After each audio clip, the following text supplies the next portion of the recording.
Well, hello there, and welcome to another episode of Needlepoint TV. Today is June the 10th. Can't believe it that we're already almost halfway through the month of June. I'm delighted to be here with you today, and I appreciate you taking the time out of your schedule to be here with me. So, I would love to know where you're watching from, so make sure you say hello and tell me in the comments where you are in this great, big, wonderful world that we all live in.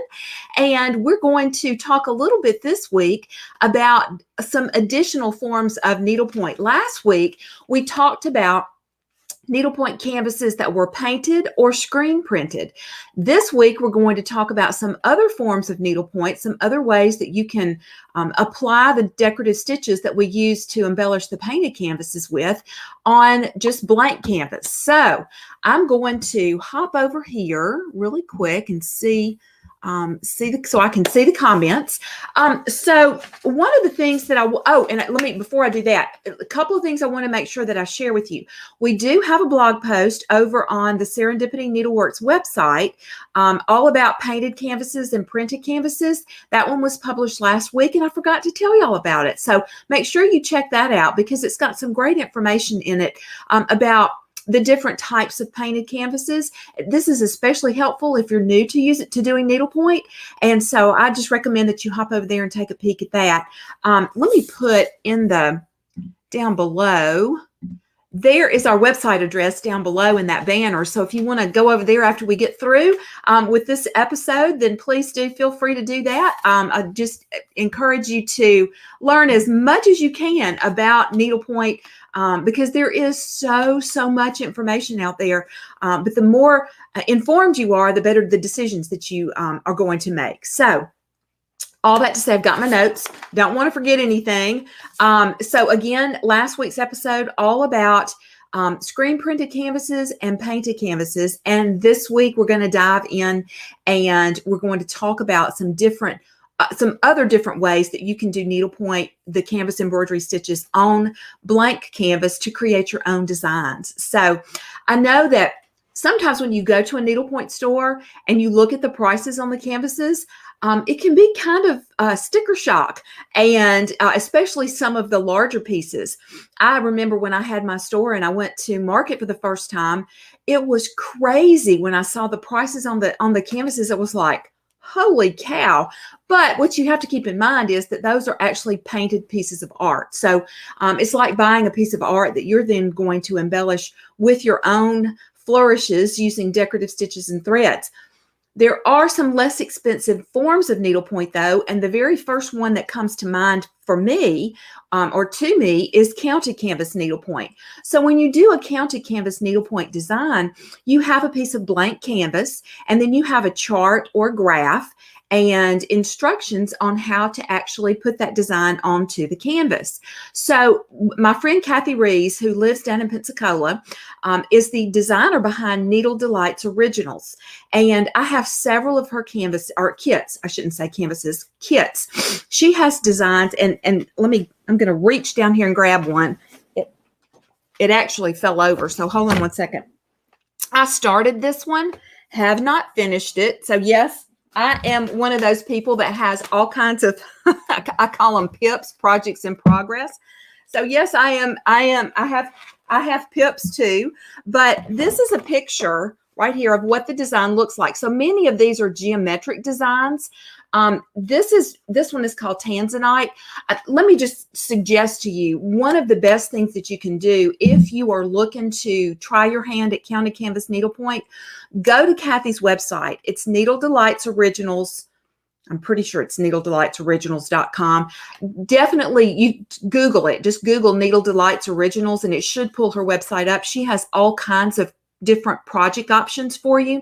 She's doing a mystery project right now called Twinkle, and I laughed with my members of the Stitchers Club. I showed them the progress I've made on it. Basically, I have the threads and the canvas, but I have not even put the canvas on stretcher bars yet.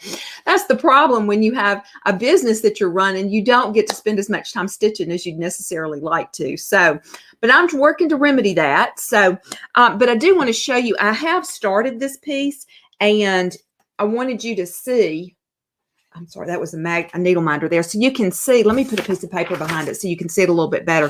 These are dark colors, so it's going to be a little bit more challenging to see, but you can see I started with the section in the center, and then I'm building out from that center motif. So what you're doing when you're doing counted needlepoint or counted canvas work is you are doing something very similar to counted cross stitch. You're taking a graph. So let me show you what the graph looks like. The reason I mentioned Kathy specifically, and I'll give you some other names as well, but the reason I mentioned Kathy specifically is because she does such a wonderful job with her graphs. So it may be a little bit hard to see, but you can see she charts out for you what she wants you to do. And her directions are really, really well done. She was an accountant prior to being a needlepoint designer. And so I think that's those attentions to detail, or that attention to detail is really evident in her instructions. So you can see, but she gives you very explicit instructions, and the graphs are so well done. So if you want to try your hand at doing some counted canvas needlepoint, I would suggest Kathy as a terrific place to start. In addition to Kathy's designs, there are some other designers that I think do a really nice job too. So I've got them listed here. Amy Bear Needlepoints is one of those, and Debbie's Designs, and From Nancy's Needle. And then finally, Laura J. Perrin has some beautiful designs. There are others too. Don't get me wrong. Those are not the only ones that I recommend that you check out, but those are the ones that just came to mind. They have designs that appeal to me, so I may have some of their charts in my stash somewhere, or I've seen pieces that other people have done, and I think that they're particularly pretty. Lorene Salt, I think, is Canadian, and she does counted canvas designs too. Hers tend to be a little more complicated. So I would say, you know, Kathy has a variety of skill levels in her line of projects. So I would say she's probably the best place to start, because if I'm remembering right, I think she does give you some guidance on what skill level you need to have in order to be able to complete different projects. So she does a really good job with that, I think. The other options that you have are to work from charts. So now this is where it gets really specific. So if you wanted to work, say, well, for example, Kay Fassett has some needlepoint books that he's written. He's a wonderful designer, and he does not only needlepoint, but he does quilts, and he has fabric lines in quilt shops, and he does a lot of knitting, and so he's just a very gifted artist. But he has done some charted needlepoint that you can, they have books that have his charts in them. So kind of like counted cross stitch, you just take the design off of the chart and transfer it onto your canvas. Most of those kinds of designs that, well, Kafes, for example, are done with they make images or pictures. So it's not going to be necessarily a geometric design. You might have flowers or vegetables or fruits, a variety of different designs. Another company, and we talked about this company last week, Elizabeth Bradley Designs. There are books of Elizabeth Bradley charts. And then you also, if you happen to purchase a kit, I think I mentioned this last week as well, the kits come with a chart in them. So you can stitch that design again on a piece of blank canvas using the chart as a guide. And you can use whatever size canvas you want, and that'll just alter the size of your finished piece.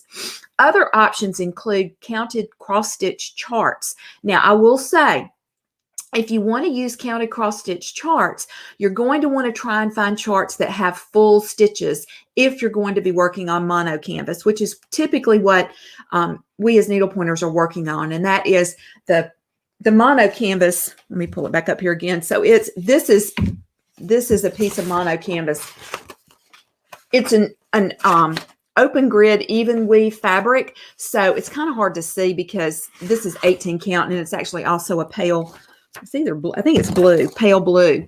But there is another product called Penelope canvas, and Penelope canvas, you could use a chart in that case that had some half stitches, because you can split the grid on that, but I don't want to go down that rabbit hole right now. That's a whole, probably a whole nother episode of Needlepoint TV.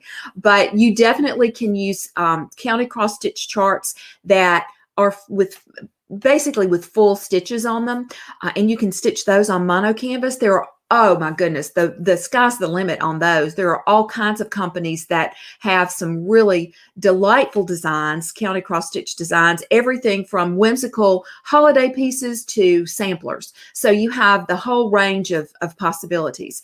And then in addition to that, so let's see, we've gone over county canvas needlepoint. We've gone over using county cross stitch charts or other kinds of charts, charted needlepoint that you can get in books. And I would say too, one thing to keep in mind, your library, your local library, if you can't find these books in needlework shops, or if you don't have a local needlework shop, then I would suggest checking with your local library, because they may have a really nice selection of craft type books, and they may have, just exactly what you're looking for. So make sure that you check with your local library too. And then of course you have the option to do your own designs. So if you wanted to, if you feel creative, then you can, there's a whole process that you can follow to create your own designs. You can either paint the designs directly onto the needlepoint canvas itself. And if you're going to do that, then I would recommend that you use an acrylic paint. You're going to want to water it down some so that it's not going to saturate the canvas, but you also don't want it so thick that it's going to clog the holes. So what you would do is, and the brand that I recommend and that lots of my needlepoint teacher friends recommend, specifically the one that comes to mind is Sandy Arthur. Liquitex paint is, Sandy's the one that put me onto Liquitex paint, and she uses that when she's painting canvases, and I've started using it myself too. And then you can paint the design directly onto the canvas, or you can draw your design on a piece of paper and then and actually do the color work on it as well, and then transfer that onto your needlepoint canvas. It's a step-by-step process that, again, another one of those things that at this point, a whole nother episode of Needlepoint TV, but you definitely can do your own designs. And something that I've started investigating here recently is stitching photographs, something I've been dabbling with just a little bit. And so what I'm going to be doing hopefully this summer, fingers crossed, is I'm going to begin stitching a photograph that I took on when Rick and I went on our trip to France a couple of years ago. So that's a whole nother realm of possibilities there that you have. You can stitch from photographs too. So just some different options for you to come up with your own kinds of designs. And then finally, people tend to forget about this, but Bargello is a very economical way to apply your needlepoint skills to canvas. That is, it's a very fun, creative way. There are all kinds of different options for you. Lots of Bargello books available, and Bargello was very, very popular back in the 70s. So you might even find some things over on eBay, maybe some books. There are some really good books that have come around in the past, I'd say, decade, but there are all kinds of options for you when it comes to Bargello as well. So you have a lot of different opportunities for doing needlepoint that, you're not restricted to painted or printed canvases. And I just wanted to make sure that I shared those things with you. Another thing that you can keep in mind too, I know the threads are just exquisite. And I actually went on a thread buying binge earlier this week when I was able to go up to Birmingham. Those canvases that I bought down in New Orleans on our trip, the store, the Quarter Stitch, doesn't carry anything in their store but Patternayan, or the Patternayan-like thread.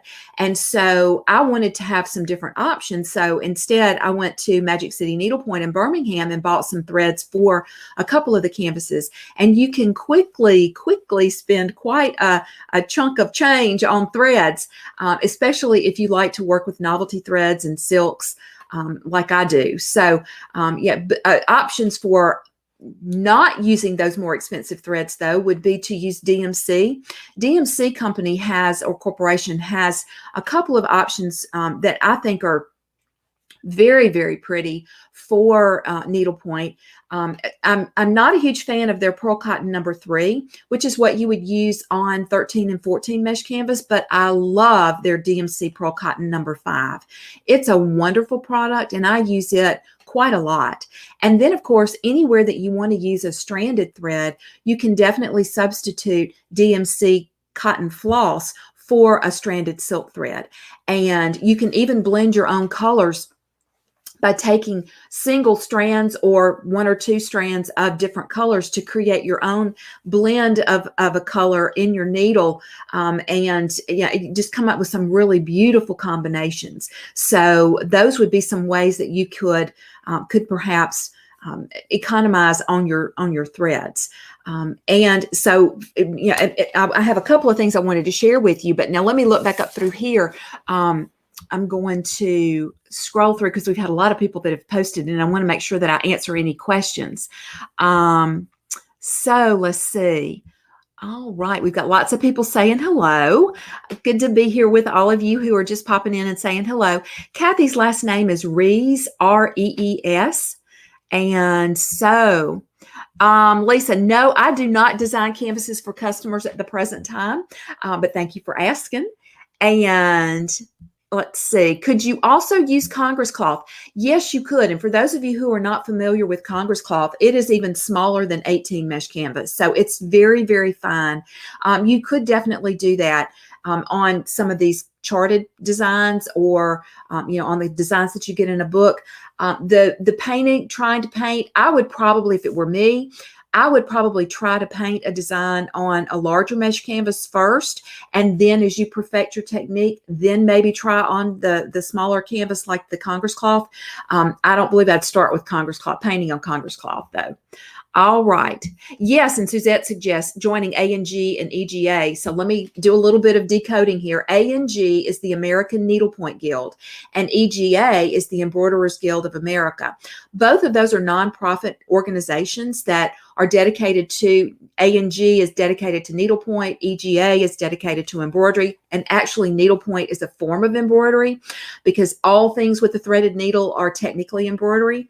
So both of those organizations have publications that they publish multiple times a year, and they include projects too. And I will say Needlepoint Now, which is a fantastic needlepoint magazine, consumer magazine that's it's not associated with an organization, but most needlepoint shops do carry it.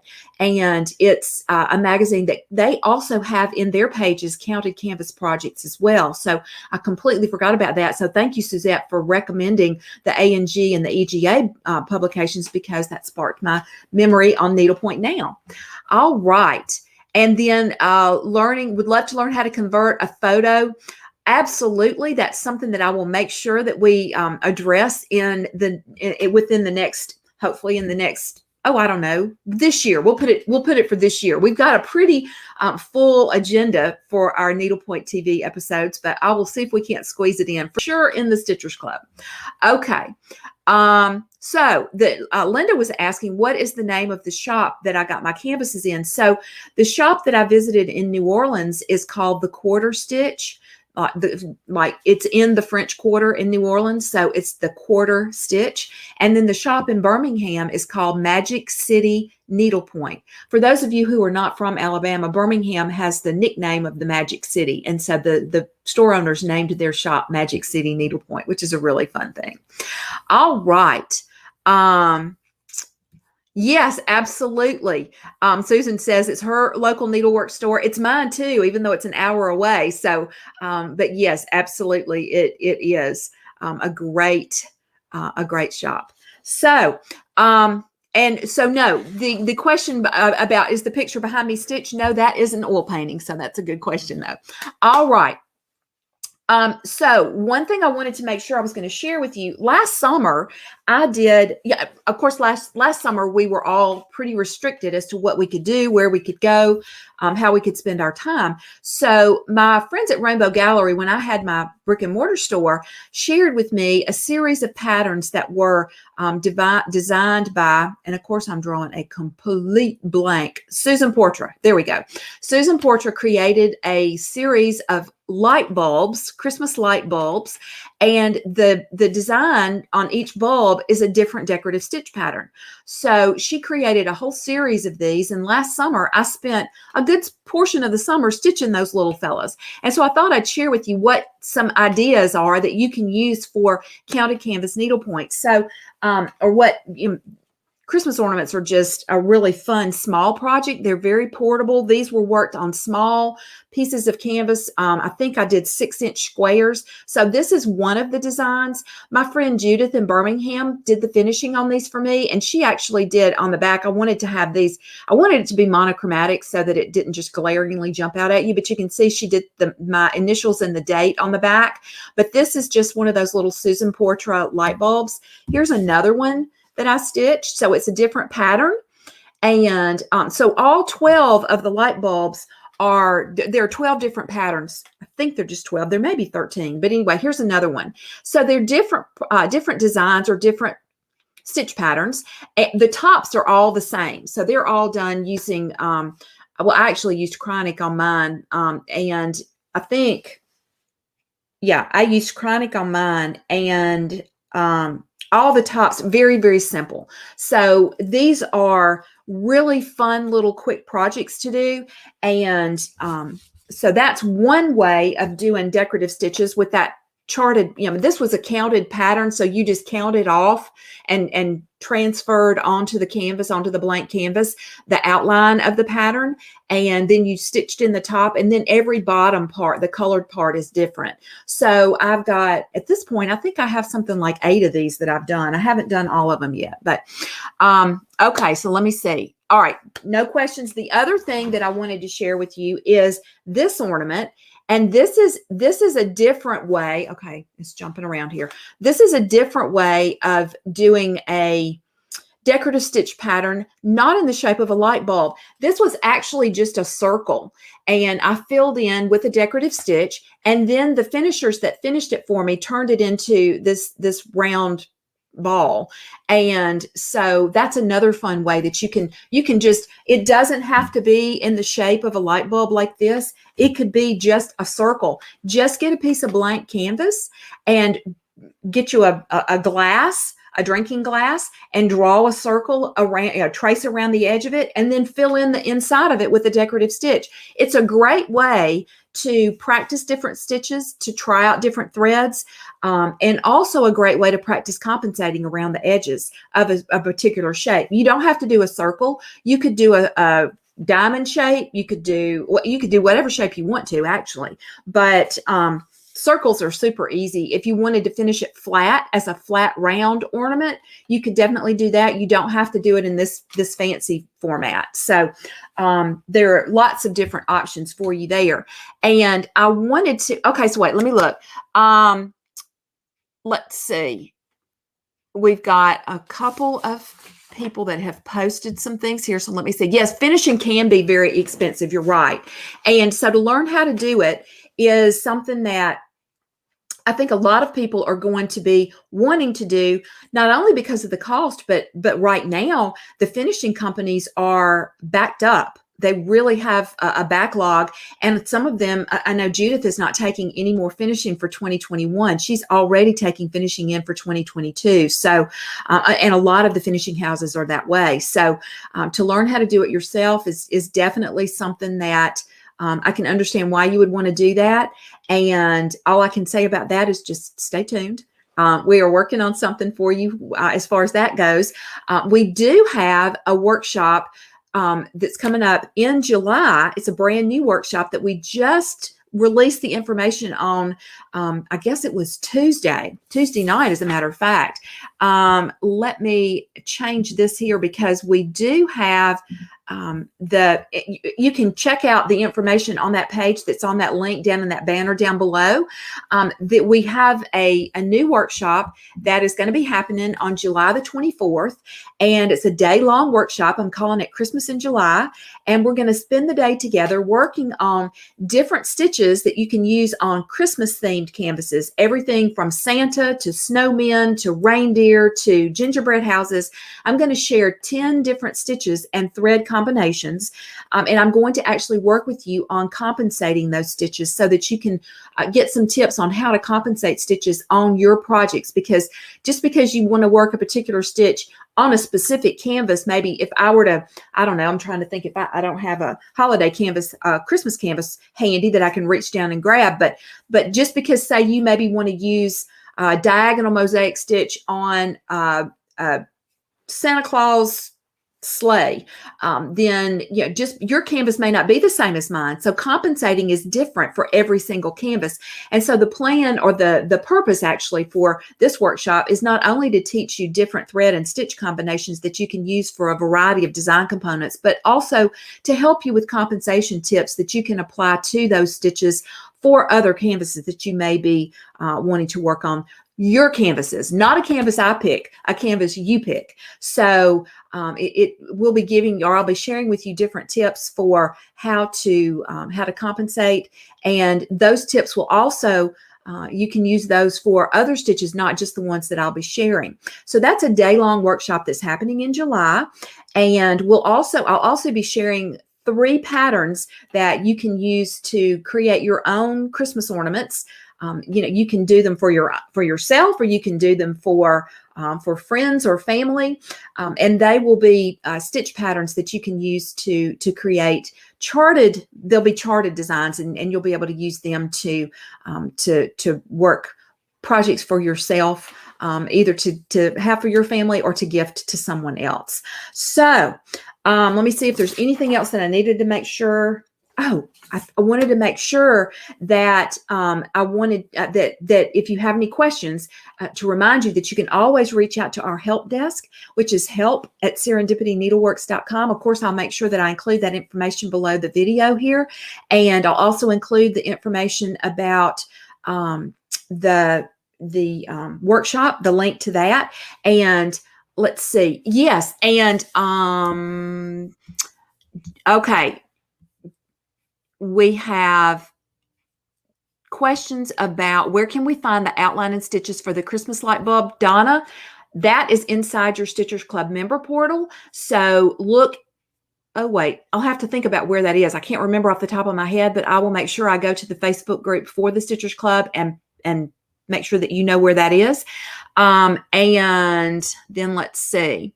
Yes, and Denise, they're free on the Rainbow Gallery site as well, but we do have that in a file for you inside of the Stitchers Club. And so, and Lisa's asking about Judaica designs or Judaic designs. I don't have any for that specific genre, I guess you'd say. These are all specifically for Christmas.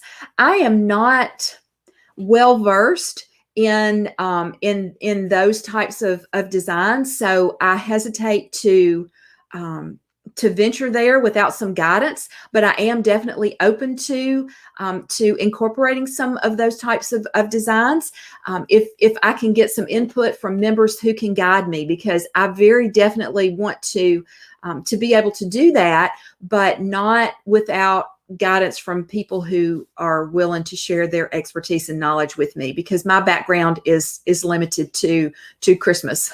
So I'm not, we go to the Episcopal Church, and so that is my background of experience, but I am always open to to expanding my horizons. So thank you for asking about that, and if you're willing to share your knowledge with me, then please reach out. Okay,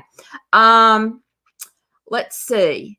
So the question has come up, is there a gridded needlepoint canvas? I don't know of one. Fabric is pre-gridded for cross stitch, but is there a pre-gridded needlepoint canvas? I'm not aware that there is. Of course, I know you can always go in and do it yourself with some type of maybe a sewing thread or something. I think what the question is about is that you can get pre-gridded counted cross stitch fabric where the blocks are already gridded out. And I don't know of a needlepoint company or any needlepoint canvas where that is done. So, okay, good to know. Kathy has a lovely Hanukkah pattern. Good to know. Thank you for sharing that. So, all right, we have come to the end of Needlepoint TV for today.